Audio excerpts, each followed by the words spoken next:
Welcome back to the Executive Coach Podcast. Today, I want to dive into something that has been coming up a lot in my coaching sessions recently, especially with the men that I work with. I've had 3 clients just this week who are in this exact spot. They're focused on that next big job move, or they are landing in a really big role and wanting to make it a huge success, whilst also thinking about what that means next, like their next promotion, their next leadership role. When I start to talk to them about their 10-year vision, they're very interested, and often it's actually why they've chosen to work with me, because they know that I prioritize this vision work and they know that that's a gap for them. But they will then say, look, this is going to be really tricky. It's not going to be straightforward when you do my vision. I'm different, I'm unique, and I've got some issues with the 10-year vision. So the first thing there is, of course, they're not alone, but they feel alone. They feel like they're the only ones who have this impossible dilemma that we're going to talk about.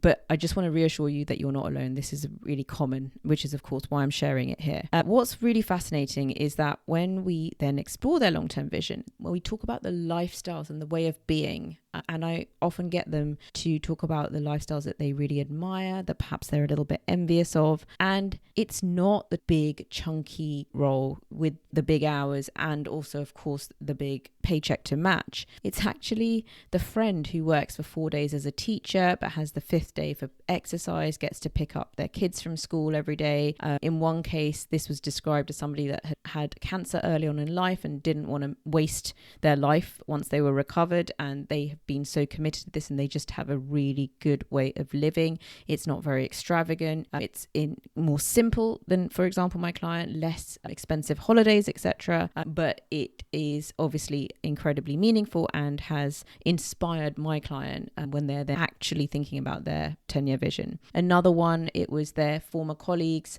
and peers who moved back home to Eastern Europe. So they're living a really family-oriented life in their home country, surrounded by their community and family, but they're earning in US dollars. And so that was appealing because, yes, they have the financial firepower, but they have really prioritized that good life, their definition of a good life.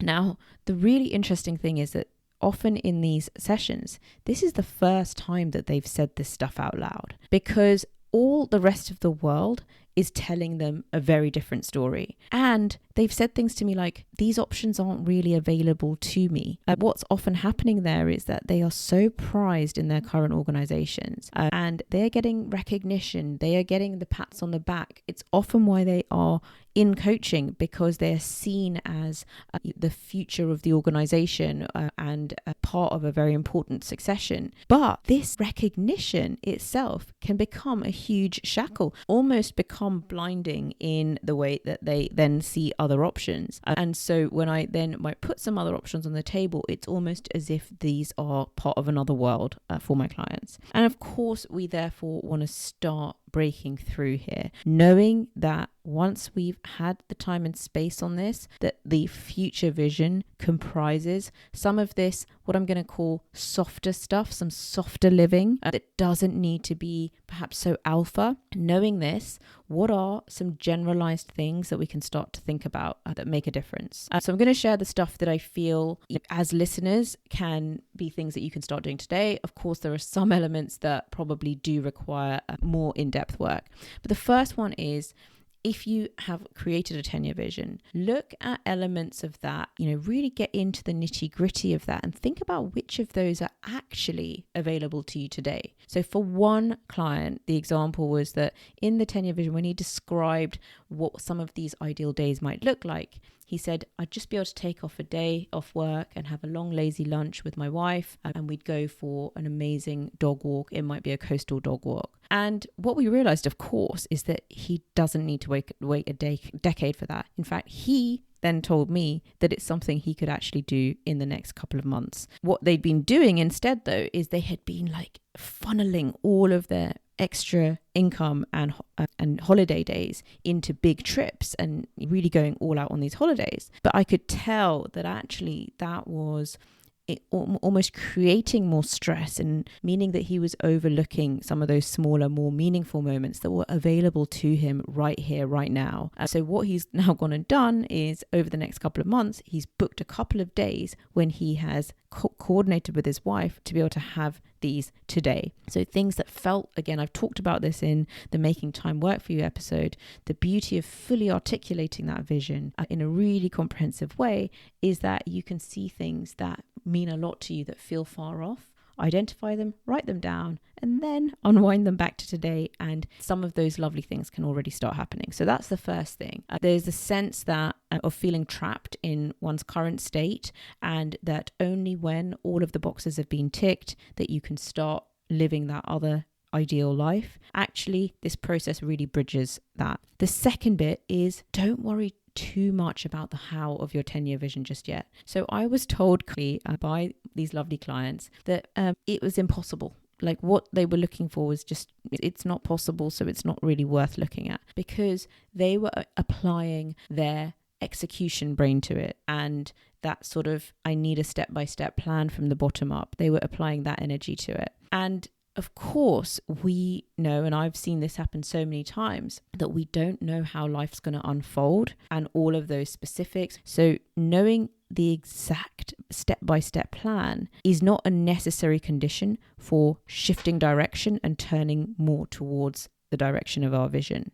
So what I encourage you to do here, if you have done a bit of this, you've written off some options in the future for you that ideally you would love because you think they're just not possible. First thing, spend a bit more time imagining what that would look like, what that would feel like. Allow yourself to have those feelings. Allow yourself to embody those feelings today, whether that's more ease, more connection with important people, or more purpose.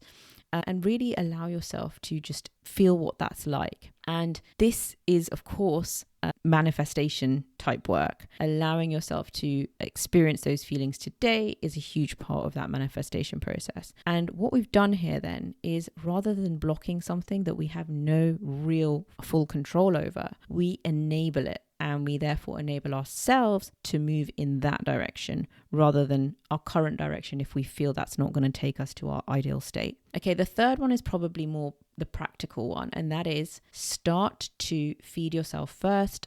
Carve out peak productivity times, like early mornings, for example, if that is your peak time. If not, pick the one that is, to work on your vision. So looking at your calendar, and of course this is what we do with my clients, is we think about where is realistic chunks of time that are not going to be derailed before the day's demands creep in, or that the kind of more reactive work happens. When you can every week start doing those tiny little things towards your vision.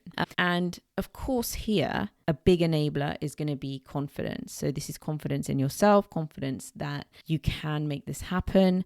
Of course, this is where the coaching work comes in, is to help challenge some of those assumptions, some of those mindset areas where you're almost telling yourself a limiting story. I obviously am there to help to address that and challenge it and say, well, is that really the case? Or could we perhaps look at it in a slightly different way? So confidence is probably the bit which is that really elusive element that I can't just give you a step-by-step guide for, because it's so unique to each individual, which is why I do a one-to-one intensive on the Vision Builder. So for me, what I've taken from this recent sort of, I get themes in my work that feel very strong. They're coming out very strongly to me, is that I just don't think enough of these conversations are happening amongst men and their friends. Perhaps they're having more alpha conversations. Perhaps they're not having these deep conversations. If that resonates for you, if you think actually perhaps you got some lovely mates, but you spend more time having banter and jokes and all that great stuff, which is so important, and it's so important for men, but perhaps sometimes those deeper conversations then don't get had, then I've actually created something specifically for you. The 3-day recalibration to shift the way that you think. It's not a vague mindset course or a sort of find your why type thing. I take you through 3 micro shifts that will be, in my experience, having worked with now hundreds of visions, some of the most powerful shifts that you can make as you do that early vision building work. So if you've been thinking about doing the vision builder, but you're not quite ready to take the leap, then this is the perfect bridge for you. In this day and age, we have a lot of content available to us. So I've not just put together another digital course. Every day you will be taking micro actions to unblock the things that I see very frequently blocking people from even getting started on their vision. So I'm so excited to have been able to put that together, and there should be a link in the show notes for how you can access that. It's a bit of a no-brainer program. I've had a lot of aha moments as I've been putting it together for you guys, and it very much has been in response to a lot of you who do message me about the vision builder, but then are a little bit hesitant to take that jump and join on the program and need something just to get you started and clear some of those blockages that are currently in the way of you getting started. So that link will be in the show notes. If you think that's of interest for yourself or others that you know, please share it with them. And that way you can get started ASAP. Within 3 days, make massive strides when it comes to clearing the pathway for your vision. So I hope that you are interested in that. I am super excited to share it all with you. It is specifically designed for men. I will design one for women, but I see two quite different sets of challenges in those different categories. So I have actually designed two separate programs for you. All right. I look forward to connecting with you next time. Bye-bye.